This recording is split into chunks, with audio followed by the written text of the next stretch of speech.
The running back room's always loaded, but no James Cook, Zamir White gone off to the NFL draft. We saw them at the combine last week. So we've seen Kendall Milton. We've seen Kenny McIntosh not getting the type workload as the first two that I just mentioned. But does that seem to be pretty cut and dry that those two guys are the guys? Yeah, right now, for sure. I think Kendall Milton is probably going to be the starter. It's going to be more kind of what we saw early, like later on in Todd Gurley, early on in Nick Chubb's career, where one of them's getting a little bit more of the carries, but that second guy can come in if he needs to with Kenny Mack, because Kenny Mack's really good with his hands too and can catch out of the backfield and take off.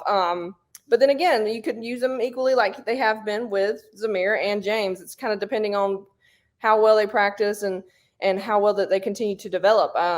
I really want to see Kendall Milton just kind of take it away from people. He came into Georgia so hyped up, really talented, 5-star, got hurt.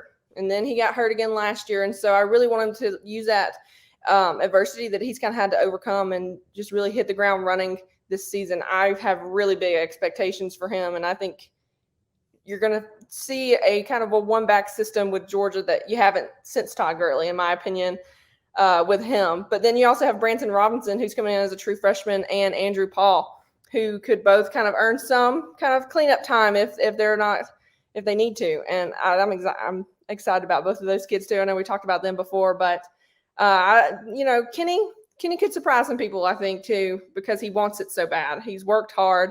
He chose to come back this coming up year. And so I think he wants to kind of leave his own mark and not be considered the third stringer his entire career.